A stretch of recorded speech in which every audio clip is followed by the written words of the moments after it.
Hello and welcome back to the 2020 Green Mountain Championship. We have round one back nine action here at Brewster Ridge. Big Barry commentary, myself, Jeremy Koling, joined in the booth by my buddy Paul Ulibarri. Yeah, our card needs to get up on it. They need to get a few birdies coming in this back nine, especially after we saw James Conrad scorching the front nine. They're chasing a really good score.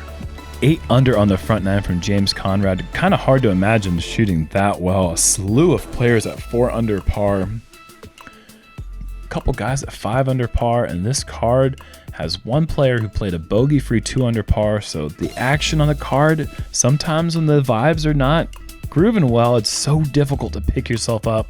Halfway through the round, it's time to get going and get some birdies. Let's see if these players can pick up the action. Hole 10. Par 3, 470 feet downhill the whole way. So that 470 is much more attackable than a traditional flat ground 470. A nice low ceiling. The crab apple green here with the grass that doesn't skip much. So if you can dial in that distance and just hit the grass in that circle, it should stay. Austin going with the buzz here. And he's going for the high play, trying to get over that Guardians on the right side.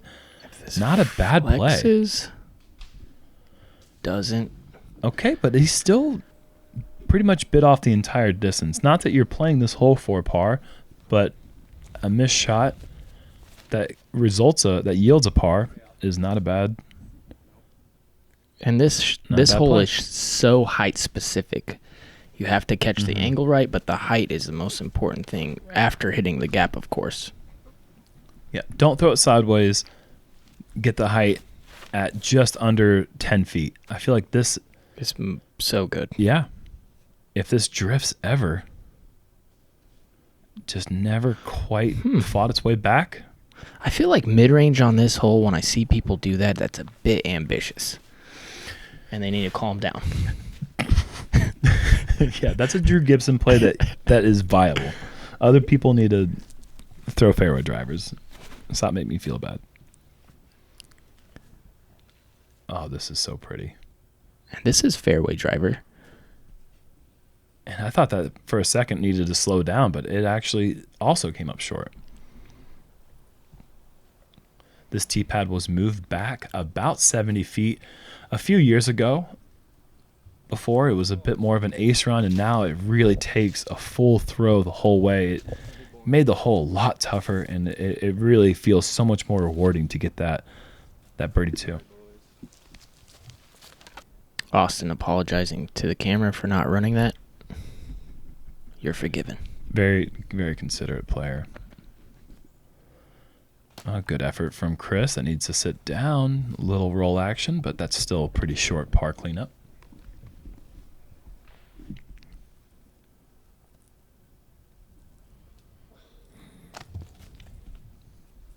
How do you miss left from here? It's not even possible. I feel like I say that once a round. You guys say, how do I miss left? I say, how did I make that once a round? Just kidding. Great cleanup there from Simon. I don't think I enjoy many. I don't enjoy many things more than our self-deprecating humor.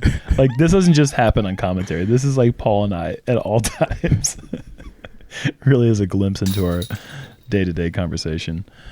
And we talked about how difficult hole 8 is. Having 16% of the field, this one was even fewer. Only 10 players, 11% of the field was able to get the birdie 2 on hole 10. Such a tough 2 to get. As we move to hole 11, par 4, 615 feet, and we're moving back down the mountain here once again, downhill all the way. This is a hole that actually, in practice, Paul put one 35 feet past the basket and to the left. It can be driven with the perfect angle, but it's got to be done with a backhand turnover driver. Most of these players are going to be not trying to bite off so much, probably go with a fairway driver that just turns over, stays in the middle. Clemons says, hold my lemonade. I can do it with a sidearm. He certainly can. And this is looking really nice for Austin. Just a bit overturned, I guess, but If he misses that tree, he's circled 2. you think? Yeah, I thought that wasn't a mid-range. Still circle 2. Wow. That's in that ditch where you have that kind of little short approach. You'll see when we get there. This is looking even better for Steve. Getting that height just Golfing over the hill. correctly? Yeah, just throwing it Nice. perfect. Oh, this guy ain't doing the sidearm. All right. I don't really like this back door. There's a ton of trees that Chris has to go through there, but if he goes the forehand turnover, he's hitting the intended fairway that was designed. I don't think he's trying to go backdoor. I think he's trying to just play that, like the sidearm shot if you're a righty. It's a tough thing to do on that with that spin. Simon releases this a bit early.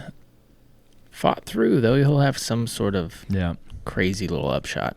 See a lot of drives end up on that left side and a lot of drives end up on the right side. There's not many drives that really land in the middle of the road.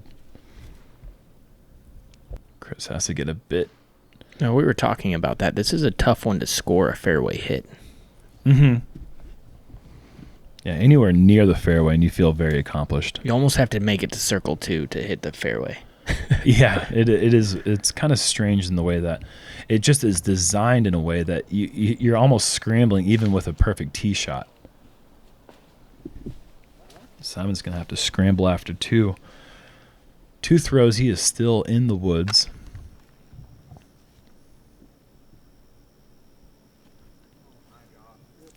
Oh, this is overturned. Playing safe off to the right side, though, that if you go down the middle straight to the pin, there's a guardian of 3 giant trees that will block any approaches. So that was maybe intentional off to the right side. I believe he said grip lock. Okay, I missed that. But that was intentional from Steve because he knows this course. Like his backhand. Like the back of his hand. No, I tried I something. got it. Yeah, It didn't. I It wasn't liked good. it. It wasn't I good. loved it. All right.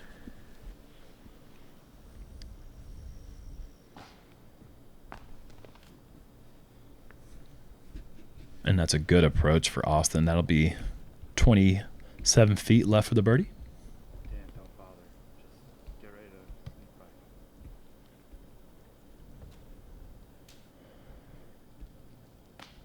Simon going to the forehand, showing that that was the only option. Even at that distance, I don't know if that's uncomfortable for him to. I couldn't imagine that kind of throw would hurt. Because Yeah. if that would hurt, then I feel like him throwing 9 million feet backhand would be pretty painful. Oh. Just a bit high. Chris is going to have to take another bogey. Been a slow stretch for the Clemons over the last 9. And Hannum has moved 3 under par. Can he do the impossible bogey free? Well, it's possible. I wouldn't say impossible. Pretty sure James is bogey free at this point. No? Yeah, he had. No? To this point, yes. Okay. No spoilers. No spoilers. A good par save for Simon, and Brinster picks up the birdie with Austin.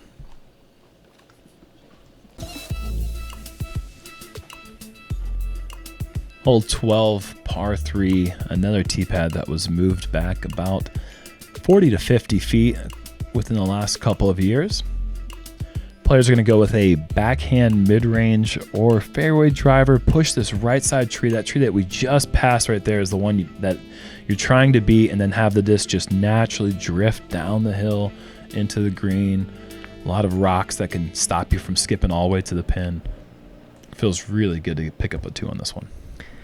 Yeah, especially this one is another one that kind of filters you to that circle's edge, and then this one's kind of, they decided to put it up on that high rise as well, so even when you get to circle's edge, it's playing a bit further and obviously tougher. Austin actually never got his disc to hyzer at all and just gets a huge skip to the back edge of probably right around the circle 2 territory. I don't want to jinx Brinster, but I feel like I would love for him to throw this shot for me. Oh, goodness, yeah. I would sub in Brinster on this hole all day long, especially with this Sentinel that he's been so comfortable with for so many years. Nice overstable mid-range, thrown flat, but just a little bit too inside. And did I do that? I did that too. Well, if you didn't jinx him, I did. Yeah, you did. It's all right. I'll take the credit this time. Or blame. I'll take the blame. Yeah. Credit is something good happens. I bet Simon throws this really, really bad. I'm going to do the reverse psychology, see?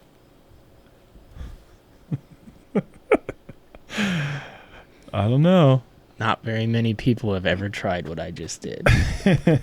And that wasn't that great of a result, so I don't know how you feel right now. But I feel like it was great. Yeah, He threw it it's really a tough good. putt. He's still got to work for it. He's got probably 38 to 42 feet, I feel like, left for the birdie. I think he might be circle's edge. This is too high and too fast going left.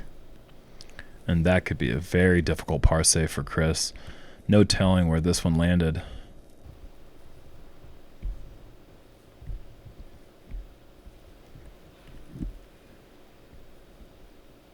Little tiny gap. Oh, and nearly hits it. He's still got an open look. Yeah, that could have been worse. And a lot better. At the same time.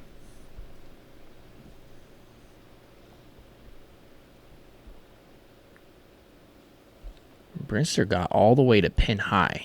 Oh, and a great effort there.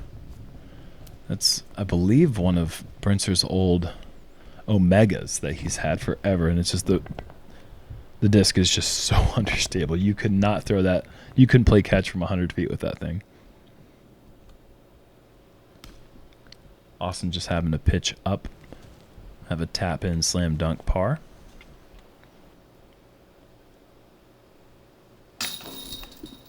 Oh, come on. Not my day.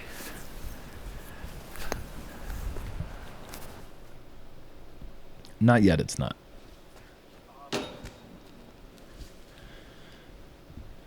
It's not really Chris Clemons' day, for that matter, either. Not yet, at least.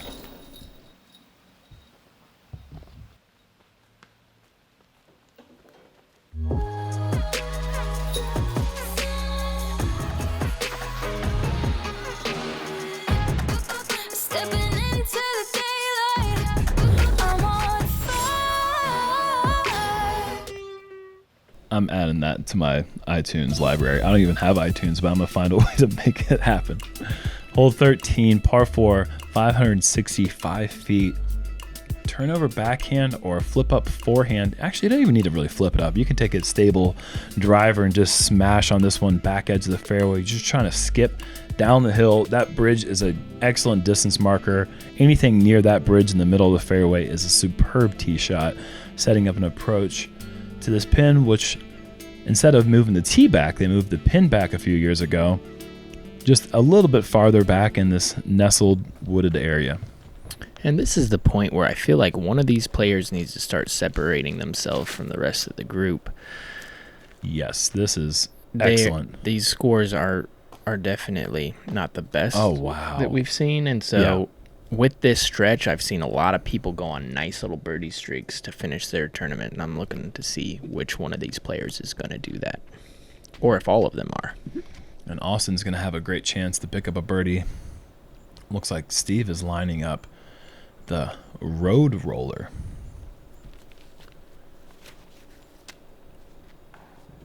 Such a trusting thing to do, to throw a roller on gravel intentionally, and just surprised to see him do that. I've seen some players like Martin Hendel air backhand turnovers to that bridge, and Brinster's turnover backhand game is elite. As is Simon's. And to kind of put that in perspective, that was a great tee shot from Simon, and he's at least 70 feet short of Austin's bomber tee shot.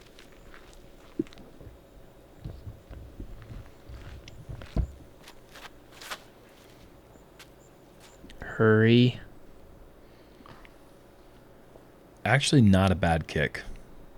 Be a long approach from there, but if that continues pushing into the wood line, you don't have a shot. And now I think this is probably in the 330 to 350 range. Oh, but with that stance, I don't know. That might be too much. Yeah, he's looking to... no, that's doable. A nice shot, to say the least. And that's going to be a long putt, but he's going to have to contend with at least 7 or 8 trees.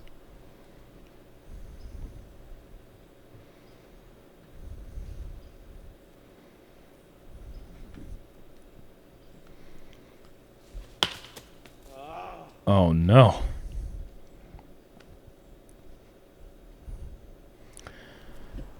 Steve, one of those players that you can trust when you see the forehand. That was the only option.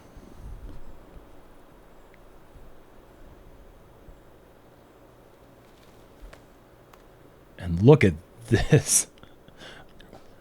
That is so hard to do. Yeah, that's still a long putt left for the par, but... Stand still, cross stance, across his body to a baby gap on the left. Inside out, flip up. To another small gap. You suck, dude.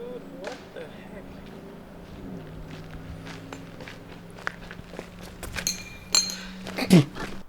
heck? Sorry. I couldn't hold it. I almost lost. I lost it. I'm sorry, guys. I almost lost it when he tried wearing his hat on his neck. He threw his hat fell off. His mini didn't even try to catch. Okay, redemption time, Simon. Here we go.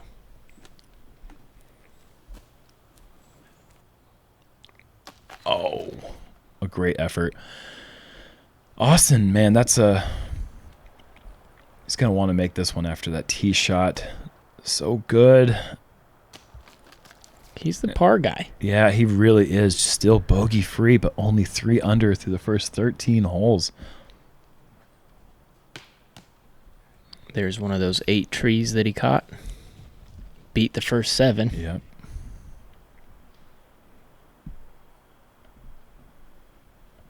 This would just be fantastic. To stay at 2 under. Steve high right again, splashing out. He had that putt on 2 that didn't fall, or hole 3 actually. And Simon had one that fell out, and Steve now again splashing out high right side.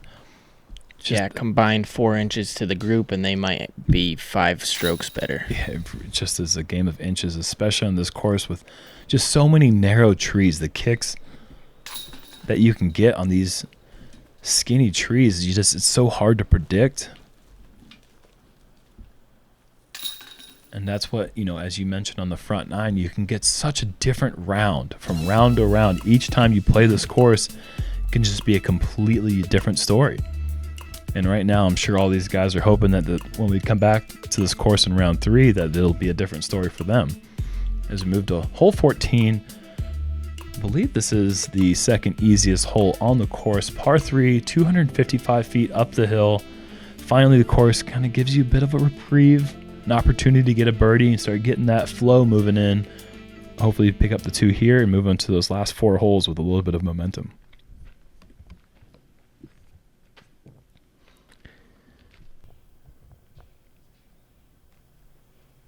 This is really nice. That's exactly how you draw it up. Right in the wood chips.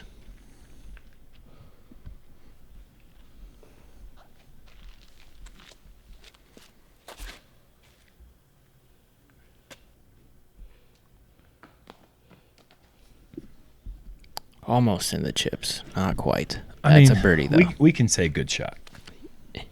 Absolutely. Yeah, we can say good shot. That was a good shot. Go in. Sit down. And that almost seemed to skip backwards, did it not? That was strange, the way that hit the ground and it seemed to get farther away from the pin.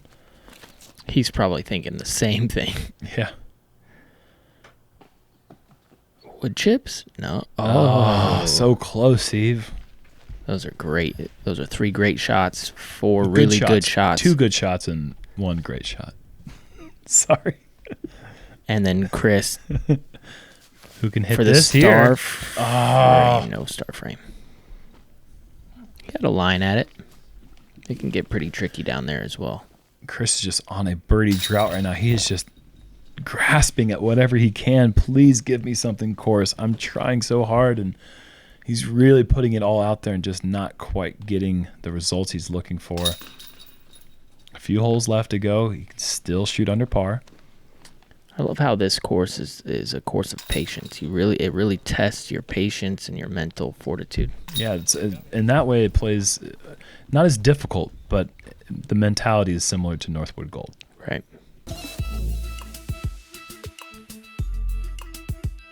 Hole 15 is by far the scariest hole at Brewster Ridge. This island hole tests your shot capabilities along with your nerves. Don't make the island and bogey will be your best case scenario. Make the island and it'll be a huge sigh of relief. Let's see how it plays out. Yeah, getting on the island isn't enough. This hole just almost shapes like a horseshoe off to the left side. If you want to get a birdie, it has to be perfect. Yeah, a few different plays. This looks perfect. Oh, this is going to be money. Beautiful drone shot. Almost in the chips again. That is an A++ effort.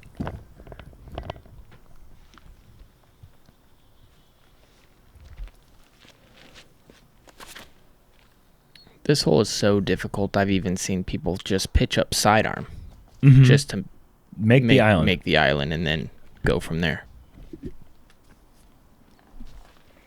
The rough on the green isn't so bad really in any area that you can't seem to find a way to get to the green into. So just getting on the green, as Steve does not achieve that, it's worth just sacrificing birdie from your game plan. Just if I can guarantee that I'm going to be on this green, I'll do whatever I can and give myself an opportunity just to take the par.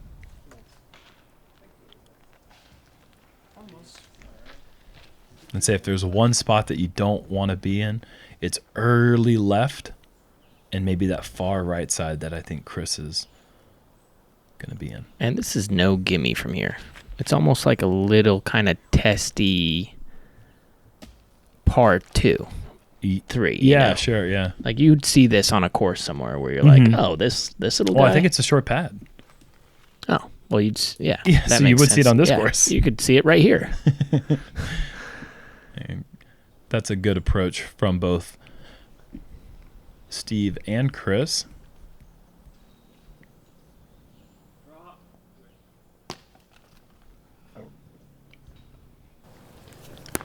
And I think all three of these players are going to be going again before we even get to Austin's tap out for his birdie. Nothing is working. Well, maybe not. And that is just super bonus birdie. Austin might be stepping up into that momentum shift that you were talking about, finishing this round with some birdies. Yeah, because after this hole, I feel like the course kind of lets go a little bit. Yeah, It really does. Right. Well, we just got 3 holes left, and there's definitely danger that you could potentially get into on 16. But mentally, you're not scared. Yes. 15 is the mental block that you have to get past. I mean, this is the hardest hole in the course. 3.26 average. Not an absolutely devastating hole average. You know, we see some that are in the 0.5 over par. But certainly, now that you're past that, it is, like you said, kind of like smooth sailings mentally. Moving on to 16, par 3, 380 feet down the hill. It's very touchy, as it is probably the most severe downslope, especially at this distance that you're going to see on the course. Forehand is going to be a big predominant play. You're going to want to get just around this very last tree.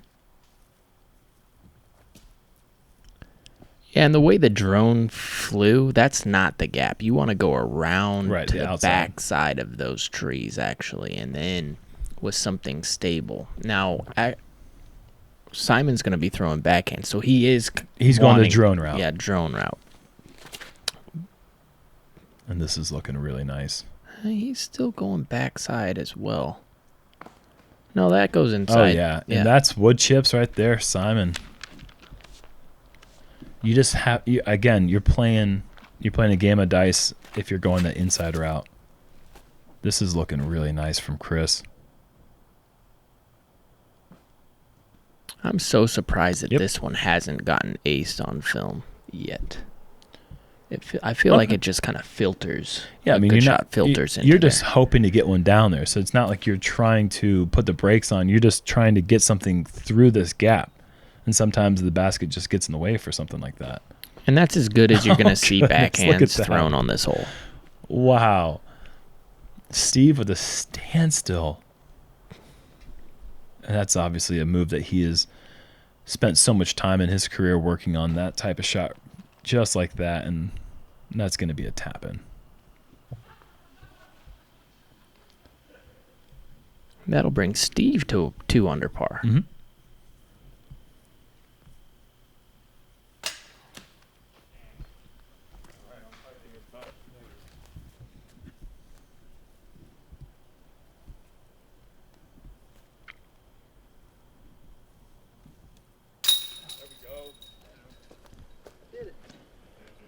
And there is Chris Clemons' first birdie in must have been 11 or 12 holes. A little sigh of relief for him as he says, I did it, walking over to the 17's tee box. Simon did it as well. Yeah, but he had a birdie 2 holes ago, so he doesn't get to say that. And Brinster moves his round to 2 under par. And Austin will tap out his par.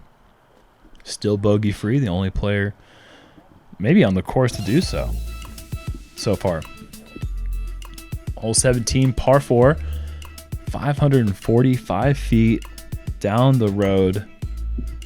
Heisering just around the corner here. Once you get over that creek, tee shot, you want to land right around this area right here. It's one of the easier par 4s on the course in that the tee shot's pretty simple. The approach is pretty simple, but any early kicks in this hole can spell disaster.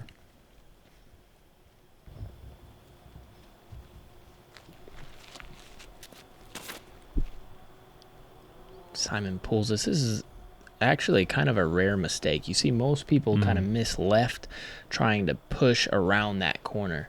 And this is another hole, I really like the design where you can just throw it straight and then throw it straight again, get the birdie. But a lot of people get greedy and they want to get way down the fairway. Yep. And then that's when you get in trouble. Or easy birdie. You're either in trouble or easiest birdie ever.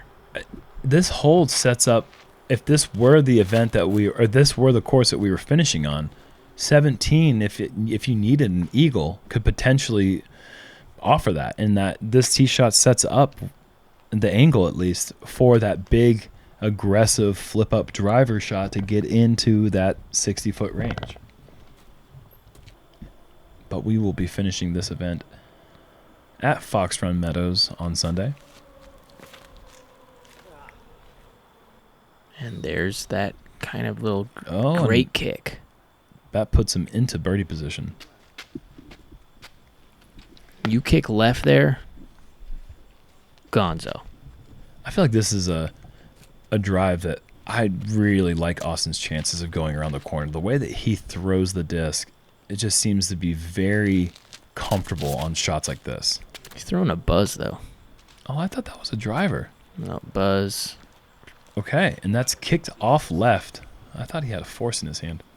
What am I thinking?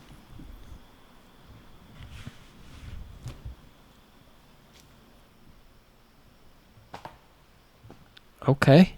And he's looking at the birdie. Brinster, let's see if he can take advantage of that really great kick. This needs to go. It's coming up short. Yeah, and he'll have something. Yeah, the way that he straddles, he crouches low. He probably will have a pretty unobstructed look for the birdie. This needs to sneak through. That's a big time mistake, but he kicks to Yeah, best kick probably. a putt.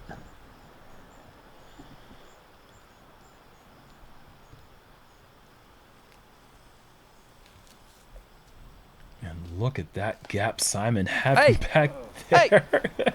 Did I hit a flag? You hit my frisbee, bro. Oh, okay. I hit the gap at least. I stopped you from going over the cliff, man. Just flip it. Yeah? Flip it back, Simon? I think you have to move it back. Yeah. Yeah. Yeah. Cool. Is it? Yeah, okay, it's me. That was a great angle on that super difficult shot for Simon. Yeah, that was really From tight. the knee, low ceiling, tight gap. That was actually a really bad. That's a really great putt, but a really bad break. Good job. To hit Chris's disc. Yes. Look at this. Yeah, I mean, probably it affected it a little bit, but I mean, that grass being as thick as it is, I don't know how much more that's going to push. Especially coming in at the Anheuser angle. Don't make that face. Everyone, Paul's making a face. Wow. It didn't affect him at all, did it, Paul? Birdie. It was probably a good break. Huge putts for Chris and Simon. This is what we came here to see. Yes, it is. Smiles, good banter amongst the group.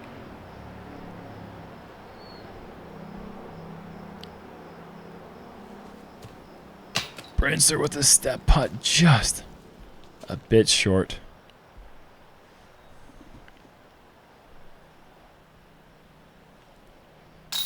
And look at that. Austin out of position off the tee. Not really the greatest approach shot. Kind of getting a little forward kick to a spot, making the putt, taking whatever the course is giving him. Still bogey free. And now he's at 6 under, which now you're talking about good round territory. That's right. And that's woods golf for you. That's the way it plays out sometimes. All right, we are on the final hole, hole 18, par 3, 345 feet. Once again, the hole just goes along the road. Low tunnel tee shot. The arch of the gap there really forces the tee shot to be low, but that bush forces the disc to be at least 8 feet high. So it's a very specific height. A little bit of a backhand turn with a mid-range, maybe even a fairway driver is going to be the most predominantly seen play.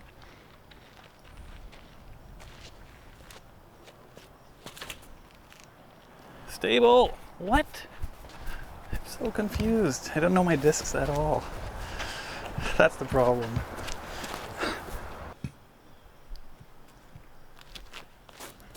And I like this play, the overstable flex. Chris has thrown a beautiful tee shot, maybe too far if it didn't hit those last trees, and now he's got just 18 feet left for the turkey finish to get to 200 par. Really? An interesting play. I don't even look at that as a forehand player. I don't. Well, that just means that Austin has more shots in the bag than you. God. Here it's Steve Brinster, This is the most who Steve I Brinster- know has Yeah. more shots than me. This is a very this shot shape is very conducive to what Steve's strengths are. Austin, don't let us down. You can do it. He's done it. Yeah. And is that official? Do we know if that is the I have no clue, but I feel like it should. It's not possible, so. Oh, good height. Oh. Damn, that looked way worse than I thought it is. I was like, that looks perfect. That looks money. I wanted like 2 feet higher, but then instantly I thought that's not even getting there. Wow. What a good run. There's all sorts of bogey-free rounds out here, man. Yeah, that wasn't even close to the only bogey-free round. Steve, little fist pump. That's going to finish at a respectable 3 under par. And once again, that little half-step jump putt. Steve really gets into a groove with that. And I watched him in practice actually sit there and make a couple from that exact spot. So practice your spots out there, guys. Yeah, and you know coming into this course, you're going to want to practice 38-footers. Clemons, after going so many holes without a birdie, finishes with a turkey and gets the 2 under par. Really not a bad finish. Simon, again, didn't have his best stuff. He finished the 2 under par, so the whole group on a tough course finishes under par. Austin Hannum, of course, leading the way on this group at 6 under par. And there you see the results of our feature group in round 1. And let's take a look at the leaderboard. James Conrad, the 8 under the front 9. He took a bogey on 16, but he did not slow down with the birdies in the back, finishing at 13 under. And I have to say, I am sorry. I said it was David Brooks Wells. His name is Dan Brook Wells. We're going to know his name tomorrow. We're going to see him on lead card at Fox Run Meadows, excuse me. Paul, what do you think about that round? I think that we're going to see a lot more birdies tomorrow. I think a higher percentage of play is going to happen, and I can't wait for it. But this was a great group to watch. Thank you so much to the Founders Club, and thank you guys for joining in for the first round of the 2020 Green Mountain Championship from Jeffersonville, Vermont. We'll be back tomorrow with round 2 action. Yes, we will.